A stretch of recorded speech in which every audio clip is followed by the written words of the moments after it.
everybody, and welcome back to Full Throttle, powered by Race for RP. It's time once again for our news and analysis segment, and that means we get to invite back in Calvin Fish, good friend of mine and the best analyst in the business. And I think we want to focus in this one, Cal, on Formula One, specifically a few things about it. But first of all, anybody who watched the British Grand Prix at Silverstone, I mean, that's a track, really, isn't it? That's considered by many to be the spiritual home of Formula One. The crowds were immense. Formula One seems to be back on the rise once again globally. It really does, Greg. A true celebration of Formula One. As we know, so many of the teams are based in that area of the UK. So many of the drivers on the grid said, I came my first race here to watch as a kid, or I got my first pole position here, I got my first win here. So a lot of the drivers, even if they're not from the UK, treat it as their home Grand Prix, and what a crowd we saw last weekend. Yeah, it was absolutely immense. And of course, we've got now 3 Formula One events starting in 2023 that'll be happening in the US. The new Miami Grand Prix that unfolded just a couple of months ago sold out in days. It seems to be immensely popular in the US again, which is great news, obviously, because it is spectacular racing. On the global stage as well, not only in the UK. It seems everywhere we go, we're going to go to Red Bull Ring this week. There'll be a lot of orange in the stand, certainly for Max Verstappen, and there'll be a great celebration there as well. So I think there's just so many more eyeballs on F1 now. We talk about Drive to Survive and how it's really been the catalyst here in the US to get new people on the radar of Formula One. And then looking at the grid, there's always celebrities there, but none more than now, because everyone wants to see it. Everyone wants to be there. Everyone wants to feel it. Tom Cruise was on the grid. There's talk of this new F1 movie. Imagine if we have a Top Gun version of Formula One, what that may do for the sport in the future. Yeah, it may literally be taking it to yet another new level of exposure and excitement. And I mean, if you're a Formula One fan, you're going to love that. Maybe the only thing missing, though, Cal, is the sound of the cars from some of the previous eras. And the fans at Silverstone got a little taste of that, didn't they? They did. We got teased of what we missed, right? I mean, the cars are so spectacular to watch going around the racetrack, but that sound, and Sebastian Vettel, who actually bought Nigel Mansell's 1992 winning number 5 Williams car, did a demonstration run, and boy, did that get the attention of the crowds there. It just sounded sensational. If we can now add that to Formula One once again, we would have quite the show. Well, he's like a kid in a sweet shop, understandably, and this was about an hour ago out on track. Just turn this up and have a listen to that magnificent FW14V.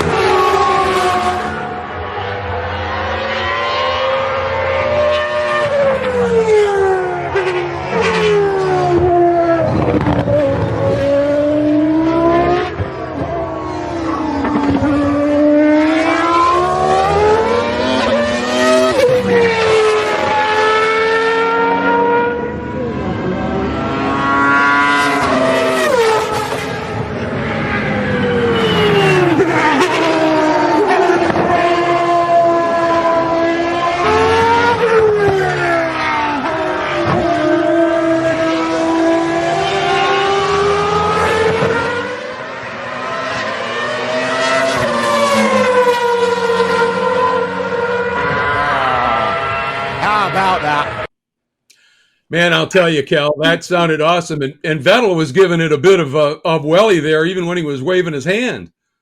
Welly on the Wellington Straight. I love it. Absolutely. Boy, if we had that sound to go with the kind of racing that we have now, Formula One would be absolutely unstoppable. But let's take a look at the bigger picture now. The real flashpoint and news coming out of Silverstone in many ways was the incident at the start. And for the fans in Abbey, which is now turn 1 on that circuit, well, just look at this video and you can understand why they were just frightened.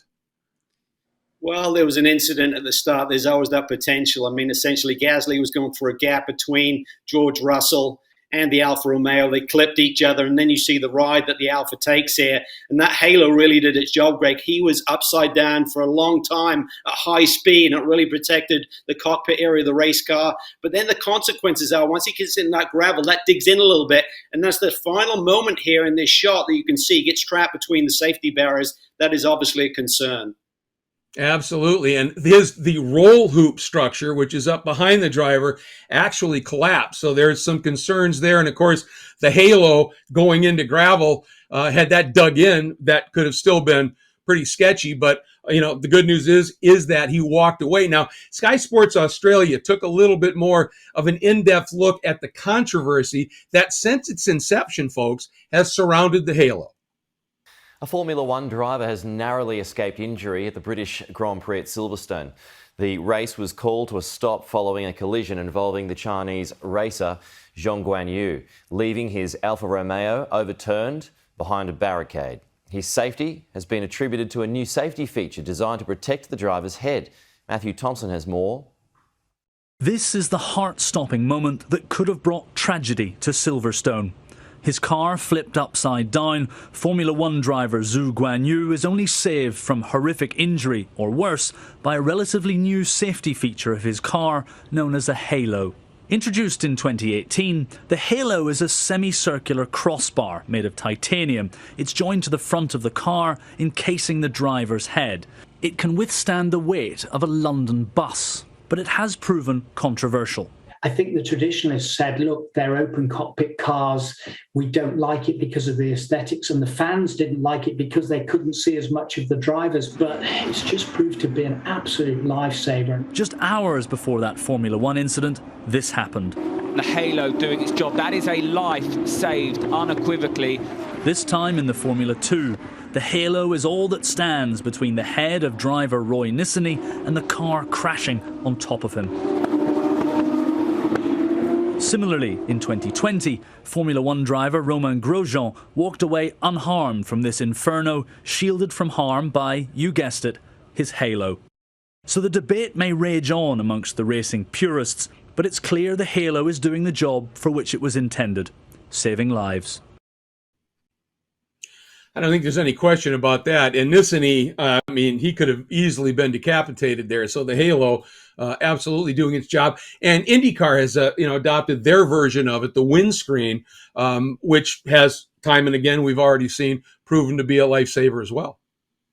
Well, as Tony said, I think there was some reluctance to accept that it changed the look of a single-seater race car. I was along that lane as well, but now you see the evidence of it many, many times and how it has saved lives. There's no doubt about it. It has to be here. It has to be here to stay. But we've certainly learned some things through the incident at Silverstone this weekend, Greg. I think one thing is those roll hoop structures. They have tremendous forces that they have to go through in the testing situation with that, but they need to up that certainly so that they stand in place when we get through an incident where the car goes upside down. And I think if we reflect back to maybe Le Mans back in 2011, we saw Alan McNish aboard an Audi. We were calling that race, Greg. He had this monster shunt and there were places flying everywhere. But I think the real key is the difference here when we watch this is where there is space between the tire barrier, which he's about to hit, and look where the catch fencing is. So if he had cleared that tire barrier and landed, there had been ample room for the crews to go to work, the corner workers, the marshals, to get to the driver. The concern with last weekend was for Zhou Guanyu, as if he got trapped in there and the car was on fire, or he had a major medical issue. The time to get him out could have been a real big problem. So I think in terms of the circuits, they can learn a lot from this in terms of how they align the tire barriers with the catch fencing. Give some space there in case the car does clear that initial layer of protective barrier and get in between. They still have room to operate.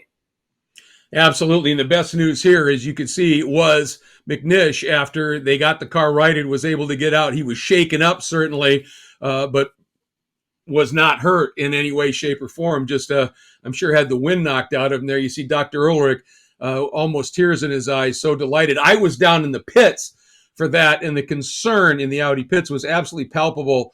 And when that video showed up of McNish getting out of the car, a number of people in the Audi pits actually broke down a little bit, and understandably so. This crash was so immense. Now, the one lesson that was learned here is you do have that space, but if that car had continued to flip over, you cannot be having a bunch of photographers in that gray area, obviously, because that could have been catastrophic. But I think you're right. That pre-barrier, if you move that out a little bit, if you will, that's going to allow for a lot better ability for extraction.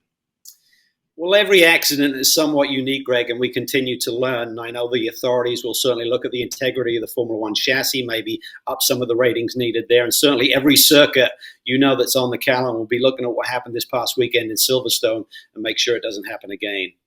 Absolutely. Well, let's go to the other side of what happened this past weekend at Silverstone. An epic race. Yeah, Carlos Sainz had, through some strategy, a little bit of a lead, but second on back was absolutely immense. First of all, clearly, these new aero regs are working. These cars can run close together.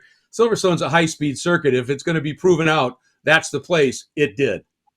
It did. It was an epic battle there towards the end. You saw Lewis Hamilton suddenly back up in the mix. We talked about would the Merc come back on song this weekend on home turf. It certainly did for Lewis Hamilton. For a while there, I thought he's going to win that Grand Prix. So I think some lessons to take away from this one. Ferrari's strategy for Leclerc backfired once again for him, maybe taking out a potential win. Great to see Sainz get that win. Merc are back on the smooth circuit, so they're in the mix. But you're right, Greg. The regulations now allow these cars to go side by side, follow each other closely. It was just sensational there. I was glued to the edge of the sofa there watching that race, and I hope to see more of it this weekend in Austria. Yeah, it's a shame that Russell obviously was taken out because he's been so fast. To see what he was able to do. The eruption from the crowd when Lewis snuck through for the lead at that one point was just an absolute delight to hear. Being a Brit, I know, that just lights you up as well. But the racing, as you said, was absolutely fabulous. And one question about the Merc. Smooth, high-speed track. Is that masking anything that they may have left, or do you think that their solutions are going to work on virtually any track this year now? No, I think they've still got some problems there, Greg. I really do. I mean, I think this circuit was well suited to them. Austria is pretty smooth as well. I don't think they quite have that edge in pace that the Ferrari and the Red Bull still have. So they're in the game. And I think with good strategy, I think Merc need to sharpen up their pit stops. I think in the past, they've had such an advantage that when Lewis was looking at that overcut, suddenly you're looking like a 4.5 second stop. And that was the difference. He came out behind and had to play catch up again. So it's one of those things. I mean, you look at Red Bull. I mean, they have been so strong, really set the benchmark there. And at times you need that stunning pit stop. They seem to do it every single weekend. For Mercedes, that seems to catch them out a little bit.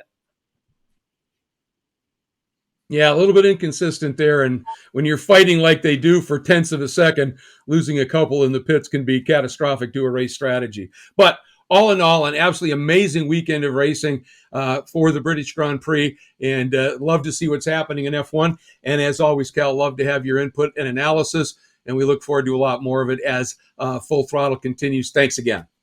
Cheers, mate. All the best.